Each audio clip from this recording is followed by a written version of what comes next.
বাংলাদেশ বিশ্বকাপে যাইতে হইতেছে না, কিন্তু আমার নোয়াখালী প্রায় বিশ্বকাপ জিতে গেছে। আর কোনো কথা হবে না, সব নোয়াখালী এক্সপ্রেস ছাড়া কোনো কথা হবে না। এখন থেকে শুরু আরো 4-5টা ম্যাচ আছে। আমরা তো আগে ধরেই জানতাম, এটা তো আমাদের প্ল্যানিং ছিল।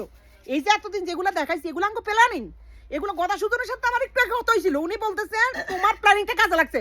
এখন ধরে আমরা ফাইনালে মনে করেন আজকে জিতছি না, কালকে থেকে আমরা মনে করেন ফাইনাল। নোয়াখালী যে বিপিএল এর কাপটা, এই যে এই কাপটা দেখছেন, এই কাপটা যে নিবে এটা তো আমরা আগে ধরে জানতাম। জিতছে বেগুন চলিয়া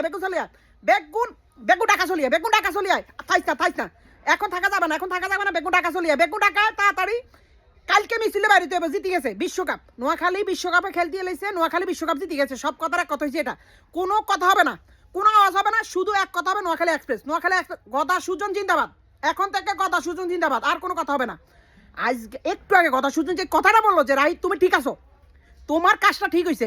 আমি আর গদা সুজন যে প্ল্যানিংটা সাজাইছি, আর রাফসান তো চলেই গেছে। রাফসান ভাই আসলে সে লন্ডনে, তার হিসেবে এখন হচ্ছে আমার সাথে হিসাব নিকাশ হবে আপনাদের, কোনো সমস্যা নাই। ম্যাচ উইন ফাইনাল খেলে ফেলছি। আজকে কাপটা দিছে আপাতত জন্য এটা ঠিক আছে। আর নেক্সট ম্যাচগুলোর জন্য যে কাপটা, ওইটা তোরা বেগুন